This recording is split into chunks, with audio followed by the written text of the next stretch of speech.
Hi, and welcome to another edition of WIKITS Fusion Talk. This is a random podcast about my experiences, failures, education, insights, and anything about career, commerce, and culture. I am a career branding and business consultant, marketing director of Emboss Creation, and would like to share some of the ideas that helped me in my business as well as ideas from top influencers based on their blogs and books. This is brought to you by Emboss Creation, bringing your brand to life in the new adventure, and by CommerceWise by Tony Astro, upgrading your brand to the next level. Today, I'm inspired to talk about midlife. I'm actually there, I think, right now. Some call it midlife crisis. It doesn't have to be crisis. And I borrowed some of the thoughts from the book I recently listened to called Midlife by Setiya, sort of a philosophical guide, which I'm always into for this. Based on this and other readings, middle in the midlife started even in the Middle Ages. It's sort of you know us being in midlife, there's a deadline, let's say there's a retirement going on there, meaning that we may have to confront our,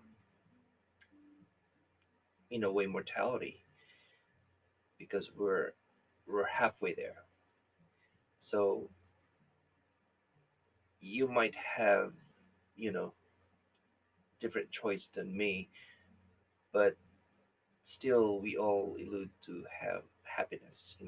Um, and this sort of a midlife doesn't have to have a crisis.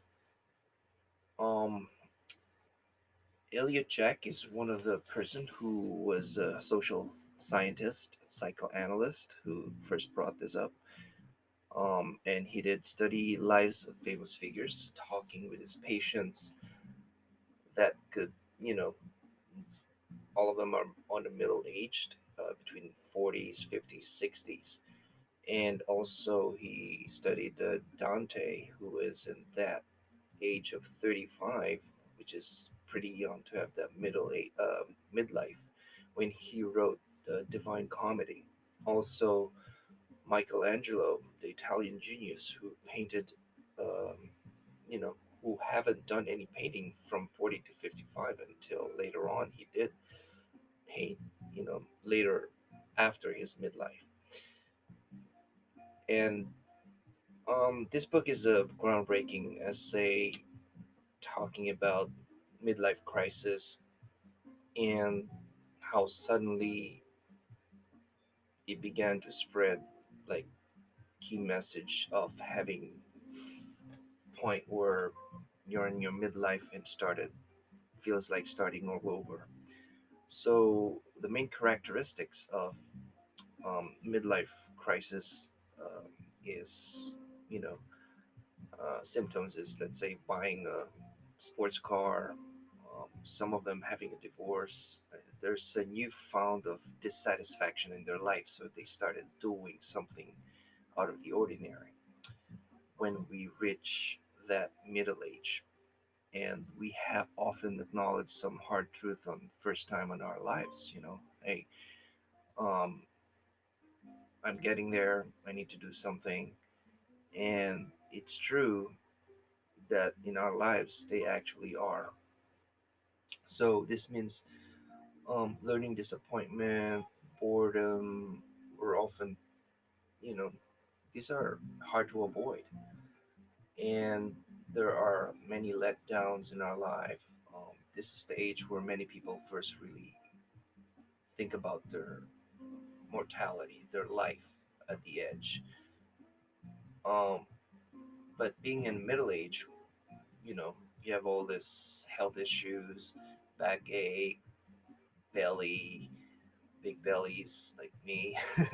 So there's a feeling of dissatisfaction, um, in our life, in a way. So In There was a mention in a book in 2008 where David was one time have found their level of happiness, and he um, posit that there's a U shape in terms of our satisfaction in our life, and this is process is not avoidable, or it's quite inevitable, and there are some different philosophical insights on this.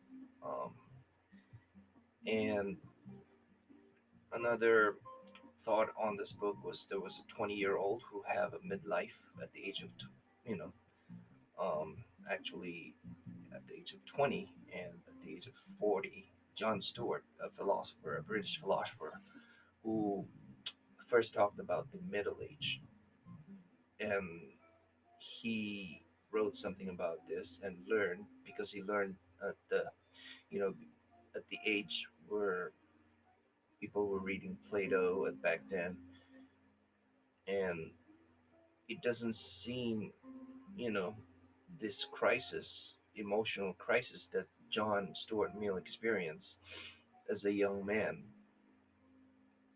and he posited that the key, the key to happiness is, um, don't be too obsessive focus on your own happiness, and because if you do, you'll actually be more miserable. So John Mill realized that people who are happy always have their minds focused on some object other than their own happiness. Let's say you'll find happiness that, you know, you don't have to be a psychoanalyst or psychiatrist to know this, that if you aim in certain kind of hobby, let's say interest, but that's not really your purpose in life for happiness, and if that interests you, go for it. And also, he realized that, I think he also mentioned the poet William Wordsworth, um, who wrote beautiful poems and lots of pleasures. So he read those. So, but he also focused on social reform, which is, doing volunteers, improving society. Um, and he forgot about himself. And that's when he realized, you know, his aim to be happy. So there's a trap there that if you are too focused on achieving that goal, you may not reach it. So just, you know, you may overcome certain blindness on it, and maybe you can achieve it. So what matters is making time for passion, your passion. And that involves more than, you know, addressing your misfortune or others. So when we reach the middle age, it often, you know, it's painful, and because you realize that you have not accomplished anything or something big. So sort of a bitter pill to swallow. Um, and we try to second guess the decisions that set us on our current course. So there's a feeling of missing out when you are on the midlife. Um, so we should help, you know, hopefully this blog will help you realize there's a sense of missing out in once you reach that midlife.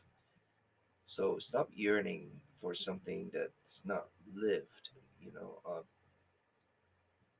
Like You can't do everything in a single life. You're naturally forced to make difficult decisions at certain junctures.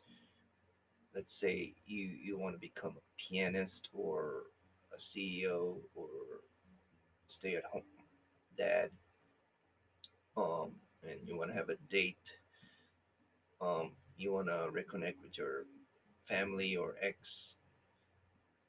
These are tough choices. This is a one decision that involves a trade-off. After all, you cannot fully dedicate yourself into becoming, let's say, a pianist if you're trying to study law or business at the same time. You might fail to choose, wisely at the end. And it's natural to wonder, all the options you decided against. That's because the world contains so many things worth valuing and so many paths worth pursuing. That's more of these things are often commensurable. That's another way of saying that the things we choose between often aren't of the same kind, so choosing is very tricky. Let's say you want to give $20 in order to get a $50 value. In business, we do that a lot. You know, isn't as clear as cooking something or just making something. Decisions are not, um, you know, permanent. If we wanted to avoid the feeling of missing out, we'd have to still rob the world of so much of its richness and wonder. Um, and sometimes we have regrets that are more significant than, you know, wistfulness about lives not lived. When I say life not lived, is, living to the fullest. We wish we could have avoided things. You know, it's harder to think about this regret because, let's say if I regret, you know, picking somebody, or having a date or calling my wife, we won't have a son, Samuel. So, if you if you decided to pursue your career, you won't have certain things that you now enjoy. So there are good reasons not to regret so-called mistake decisions. There's no such thing as mistake decisions. If you're a parent, there's one obvious reason that you shouldn't want to alter portions of your past because then you won't have your children if you acted differently. So what you have now, it's because of the past, that turned out possibly good, but you don't appreciate it. So